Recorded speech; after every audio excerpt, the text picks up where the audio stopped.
Hello there. Welcome to Knives and Words once again. And today, as usual, we'll be giving you the analytical breakdown of geopolitics, local politics, as well as trending news around the world. Stay tuned with me.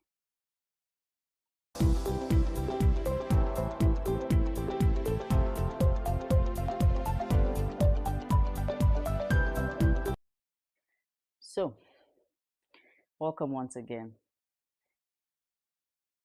Concerning the Iranian war, as much as the media keeps coming to tell us there's a back and forth, I would like to calm everybody's nerves down and let everybody know it is not an unending war. Some media outlets will came up with some false narrative that the blockade continues. Iran does not want to negotiate. It is not coming to the negotiation table as scheduled to hold in Pakistan, and that is actually not true. From what we gathered about 10 hours ago from a live channel, Tutsi TV on YouTube, I'd like to clear something from there. At least that will give us a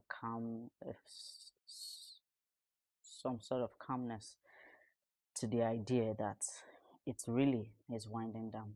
All right, let's watch this. Here we go. News channel. I'm Maya Tusi, and we come to you guys with some breaking news coming from Washington, D.C. As we are now going to go live to the Pentagon, as we have our live feed. The Secretary of War, Pete Hegseth, and General Kane will be making an announcement to the public, and of course, I believe we're expecting the members of the press and media to also ask some questions. Before we get there, that's going to start in the next couple of minutes, next few minutes. Let's give you guys the latest update. We have just received some breaking news over the last few minutes before we came live.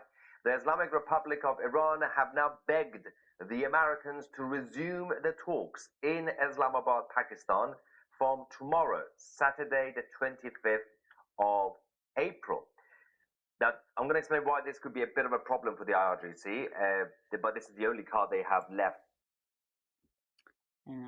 Okay, so there you have it, guys. The Iranian government are back on the table. As a matter of fact, this guy is saying they are begging, they are begging to come back to the table and negotiate now. They are ready. I think what's actually happened is because it's just the usual thing. They want to like rake in some amount of money from everything they've lost, from ships that are passing through the Strait of Hormuz now, so they can still sell oil at the current price rate. But even as I'm speaking to you now, it's reported that the oil price is dropping dramatically. Maybe not dramatically, but it's dropping. So the narrative and the market reaction is saying otherwise to what the media is telling us right now. Well, apart from the young man that has actually gone live on Tutsi TV to give us the live update of what is going on about 10 hours ago, I think. So it is winding down, give or take on or before the end of this month into the first week of next month. There should be a roundup of the whole negotiation, every country that has come to the table to negotiate, because I strongly believe the negotiation has not only taken place between the United States of America and Iran. I think there are more countries that have actually come to the table to negotiate. If indeed they're embarking on this new reset, this new economic reset that is being the talk of the town in recent times. So we'll see how it goes down, but I'm of the opinion that it is winding down, and very soon the war will be over. They will amicably come to something. It's not going to be like, oh, the war is over, they agree to this, we agree to this. I think it's going to come off as like a suspense, will carry on in this manner if everyone respects the negotiation that has come up. We will continue in that manner till further notice, something like that. So everybody leaves the table with a little bit of ego intact. All right, so we won't be talking too much about the Iranian war today. That is about it for now. If there are further developments during the week, we'll let you know about them. All right. All right. To the Pan African topic for today, I stumbled on a content here on YouTube by Panagenius TV. This channel is actually a place that I often come to know what is actually really going on in Africa sometimes. And as much as we look forward to the development of Africa as a nation, I think we also should not be void of the reality that the African continent is not, number one, does not have a world power seat, so to speak, and which means that we wait for the Western world, Western countries to tell us what to do. African nations wait for the Western nations to tell us what to do, and this is not any different from what is going on. I would like to play a bit of it for us now. I'll be cutting into some because it's a long video. I'll be cutting into some for us to watch. So let's start from the very beginning.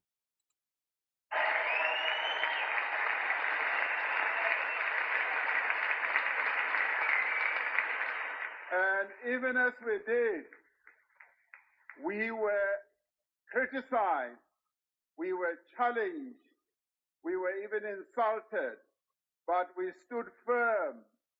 The reason we stood firm is that the father of our democracy said to us, our own freedom as South Africans will never be complete until the Palestinians have won their own freedom. The international community has not made it possible. I want to take us back to what he just said. Watch it again and listen. South Africa took the initiative to take the state of Israel to the International Court of Justice. Seriously?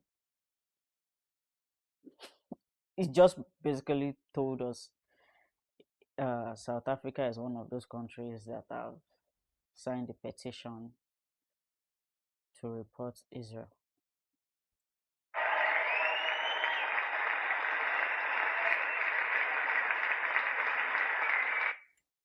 I'm sorry, I have to take it took back. the initiative to take the state of Israel to the International Court of Justice.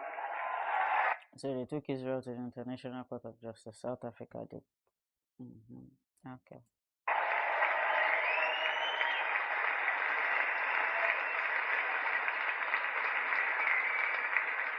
And even as we did, we were criticized, we were challenged, we were even insulted, but we stood firm. The reason we stood firm is that the father of our democracy said to us, our own freedom as South Africans will never be complete until the Palestinians have won their own freedom. The international community. Now, when he said our freedom leader, I'm thinking he's referring to uh, Mandela. And he said, he went further to say Palestinian having their own country, having freedom to have their own country. And I'm like, in recent play out, the Palestinians are said to be having a ceasefire with Israel as we speak, because the fight is not really with Palestinians, is with Hezbollahs in Palestinians. And who are those people that are being sponsored by these Hezbollahs? Yeah, Iranian government, the Iranian cleric Islamic leadership. Okay, that was just recently destabilized. All right. So I want to focus on the South African president's speech. Okay,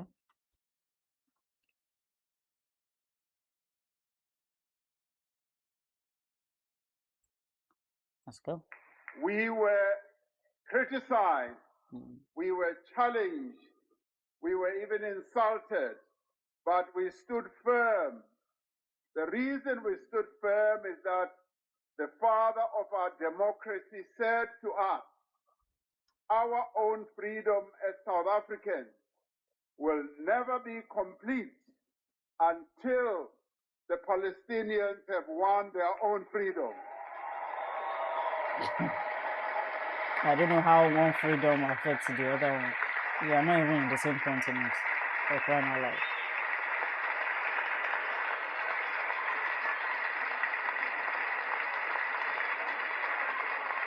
So today, we are happy and pleased that many other countries have realized that South Africans, by taking the state of Israel to the International Court of Justice, was not mad. They now see that real genocide is happening in Gaza as well as on the West Bank. I'm not here to sleep. I applaud you and I thank you for standing up, for showing those who are powerful that you will not be cowards.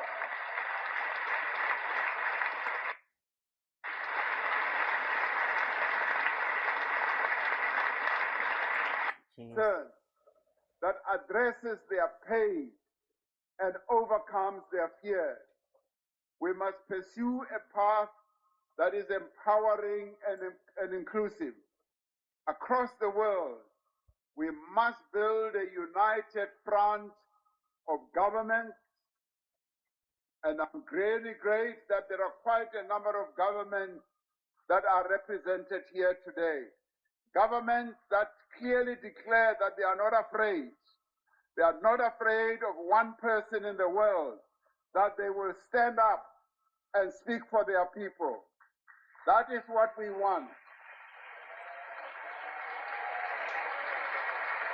It is good also to have political parties, trade unions, social movements, think tanks and influencers, and social activists that are bound together by a shared desire of a better world.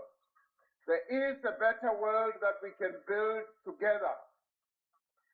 This must be a united front against inequality and poverty. It must revive the drive towards the achievement of the 2030 Sustainable Development Goals. This must be a movement for climate action.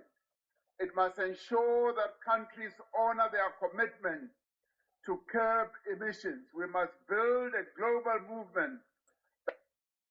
There you have it, guys. There you have it.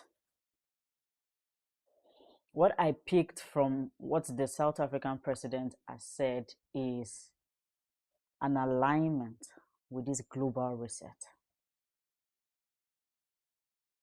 initiated by America, the same power is coming to,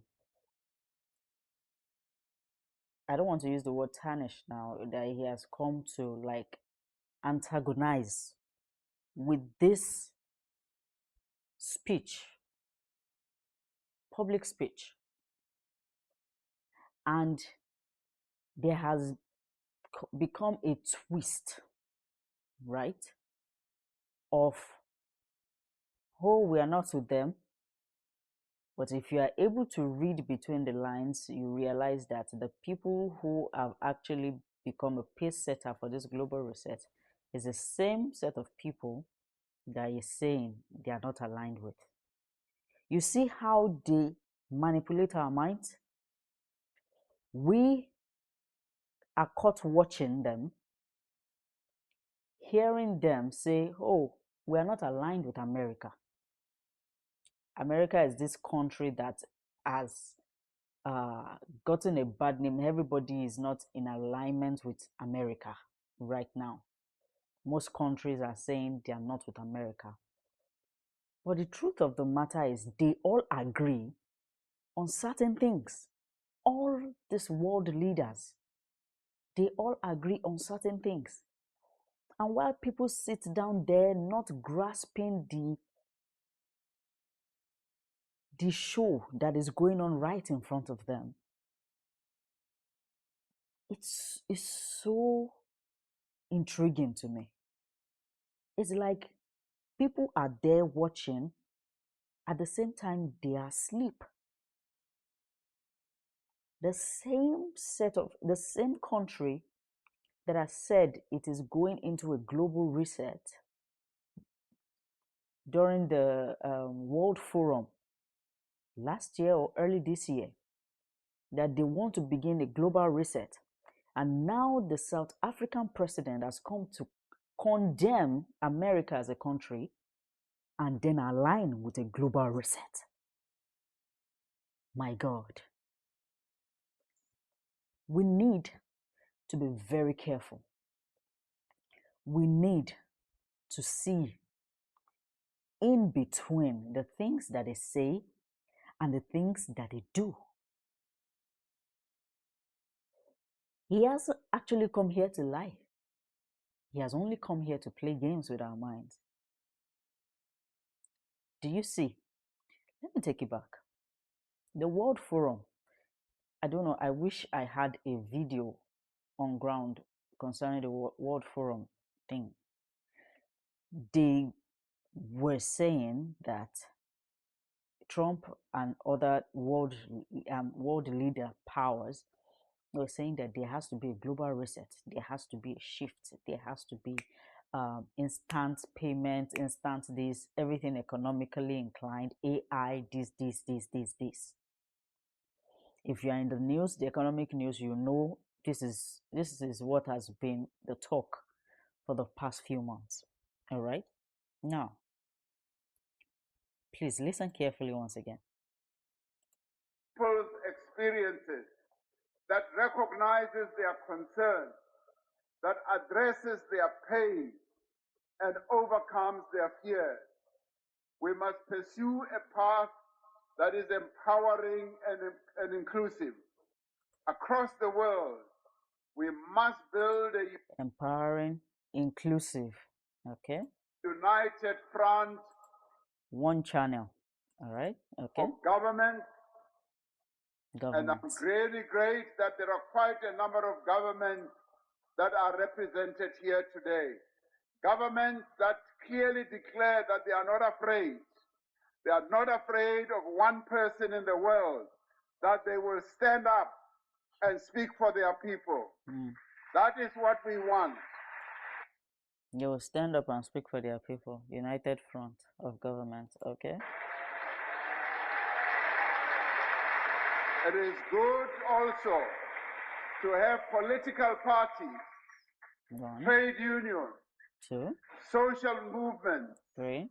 think tanks, and influencers. You see, they are getting to the point where they want to reach out to the loud voices in our communities, social media communities, whatever, they are targeting them now. Now listen. And social activists Okay. that are bound together by a shared desire of a better world. Okay. There is a better world that we can build together. This must be a united front against inequality and poverty. Okay. It must revive the drive towards the achievement of the 2030 Sustainable Development Goals. This must be a movement for climate action.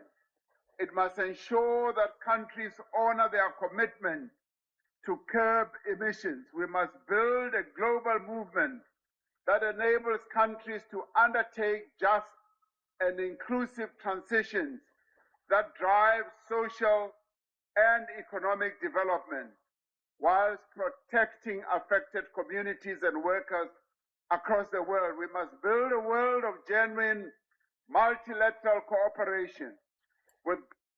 Oh, see, I don't even want to go too far into it. They are all doing the same thing to us. Okay? There's no left, there's no right. Let's stop kidding ourselves and let's stop moving in a delusional state. These people are not different from one another. These world leaders, they are all the same. They have the same agenda for people, because long as world leaders' seats been hijacked from the people, it is not about the people. Once we elect leaders there, we are not even the ones electing them. Okay? Money elects them there. Money puts them there.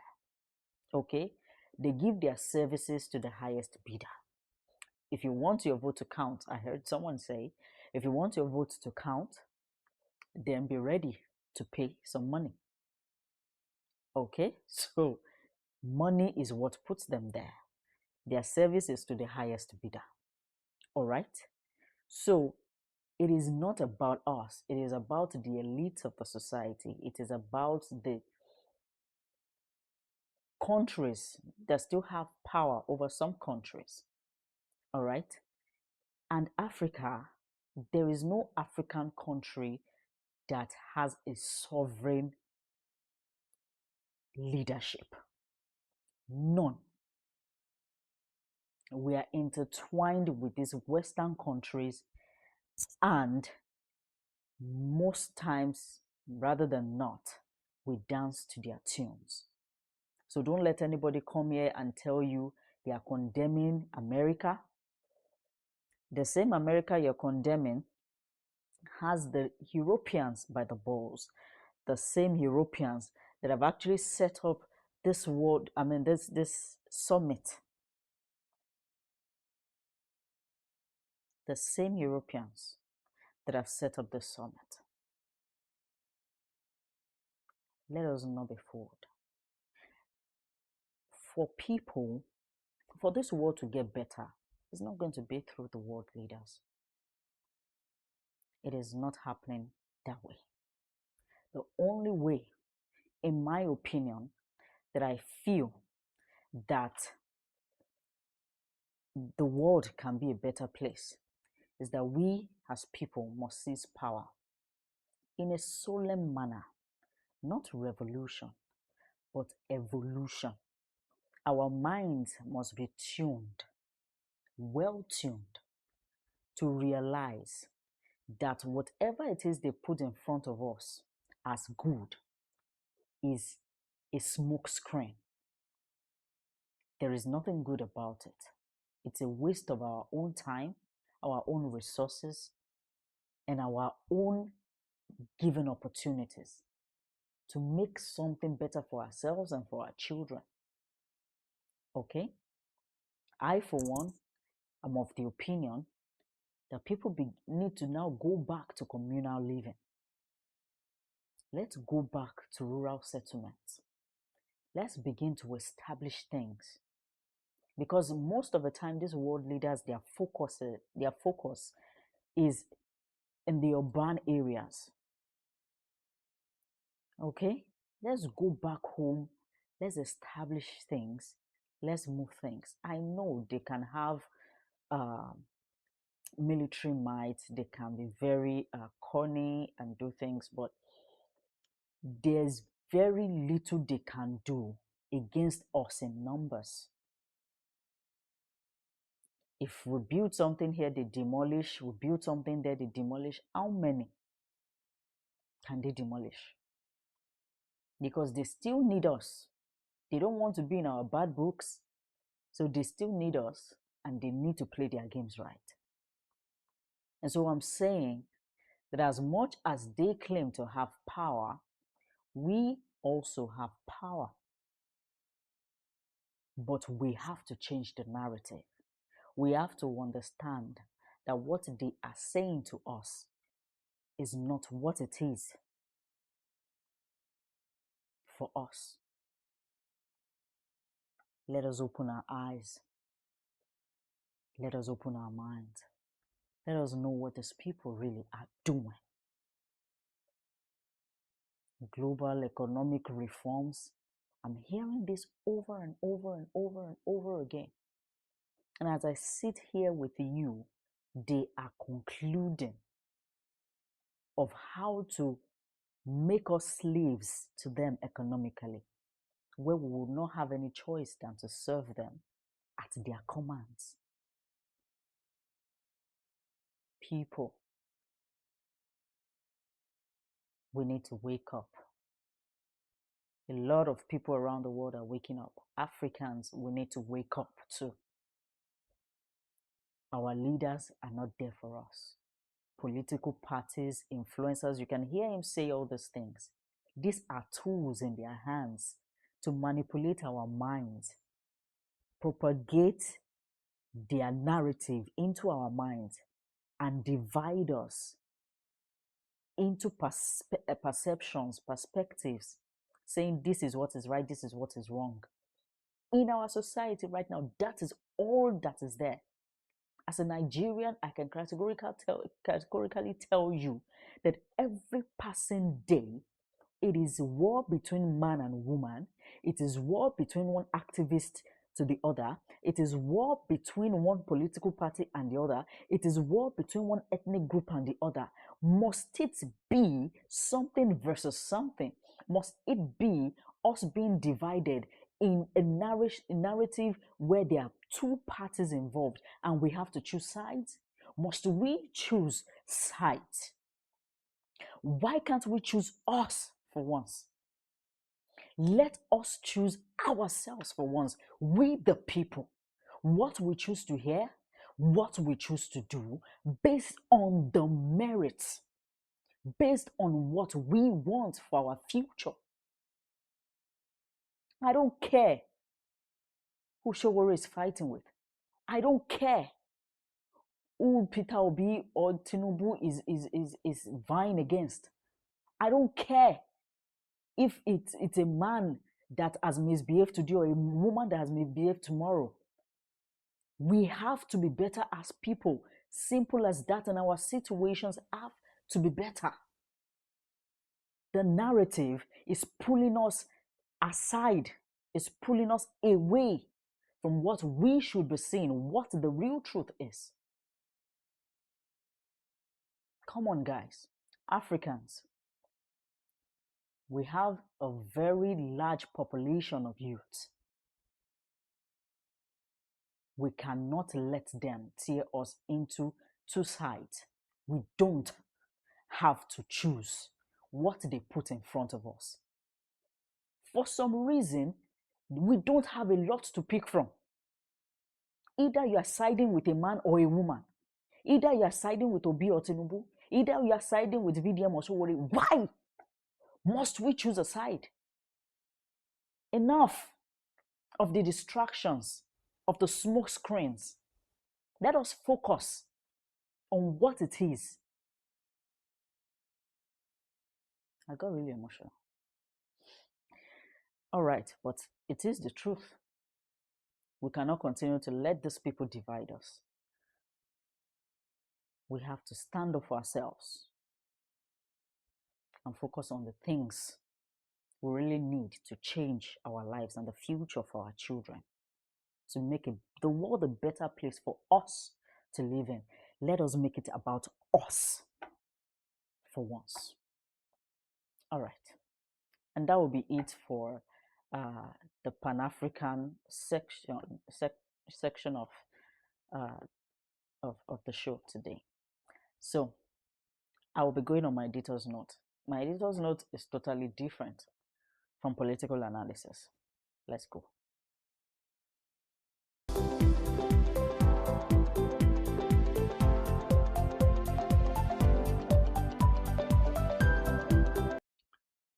So, an interview on the Honest Bunch has been making rounds all through this week about a guy that granted an interview and you know stated his woes against his wife he has married for 10, 11 years, who traveled outside the country and remarried, and how he was treated all through the marriage. And while I was there listening to him, I realized that it is not uh, a second nature to men, so to speak, in my own experience, to let their wives embark on some things that can jeopardize their position in the family, especially when they're married. And so she was like, he was like, the wife traveled outside the country, did an arranged marriage to secure a green card. And the reason, we are Nigerians, please, let's be real.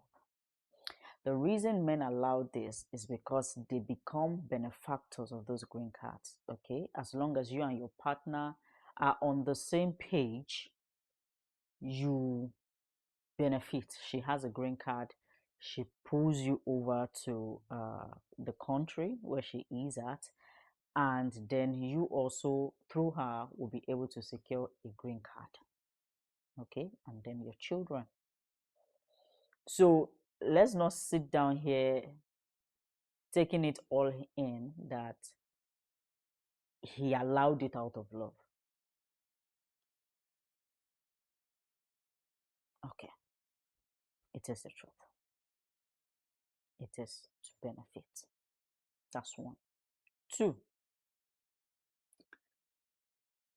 it was not clearly stated that he was not involved with other women here while she was outside the country, and has rightly accused her of having affairs outside the country.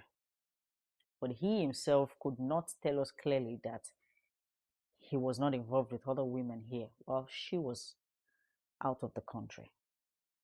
Now, let me clearly state here, I am not for or against on this topic, on this situation.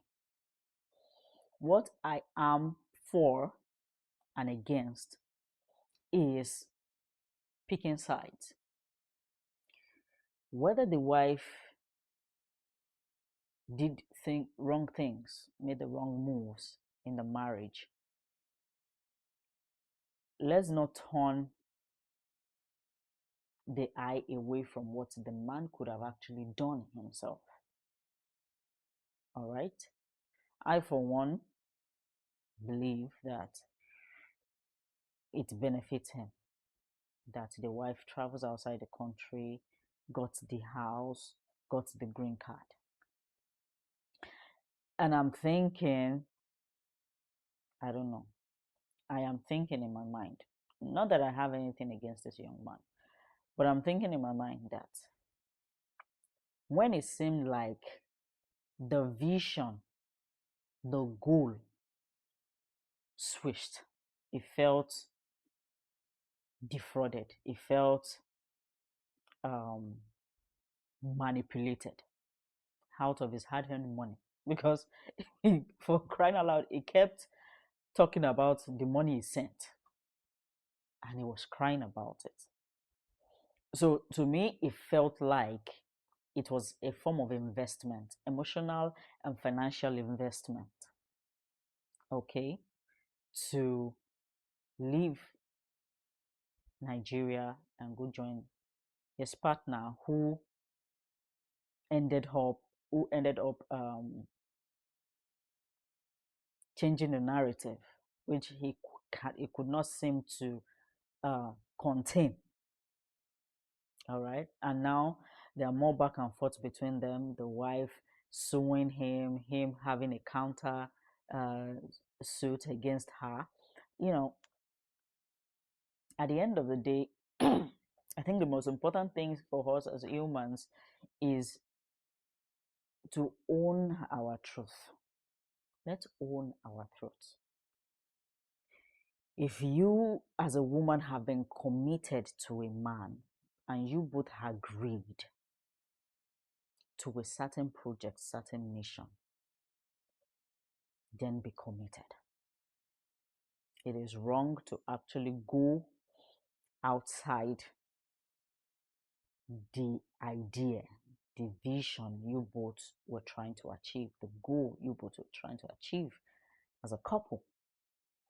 But as a man as well, you also have to own your side that you probably permitted a lot of things because of what you used to benefit. All right. So that is my own take about it. I don't know, maybe my opinion might actually send some people, make some people mad or angry, but it is the truth. No man will allow it except they find it beneficial. Because he kept saying, I allowed it, I allowed it. But he was behind that, he was saying because he was in love. When the lady sued, she was like she also have played financial parts in the relationship. So that is not my concern. My concern is let us actually get the full picture of what was being said during the interview by the man and where the whole thing stands. All right. But it is a personal matter, it is a private matter. If they're going to go legal, then they should go off air. All right. Unfortunately, both are media personalities. So the wife worked in Nigeria, I think radio station Cool FM before she traveled, and the husband is a known MC. So I don't think and now that he has publicly talked about it, I don't think it's something that can be shelved anymore. Although anything can be shelved. All right. That brings us to the end of today's show. Thank you once again for being on the channel. Please, if you like this content that is being shared and you find it valuable, please like, share, and subscribe with family members, with friends. Most especially because we have to start getting the right narratives. We have to start talking to ourselves and our minds to get the right picture behind every smoke screen. There are just a lot of smoke screens in front of us these days. That if you are not taking 2 steps back to reassess, you are going to be pulled in one direction or the other. Taking your focus away from what really it is we should be focusing on. All right. So stay tuned with me next week, same time, and I'll be right there with you as always. Take care.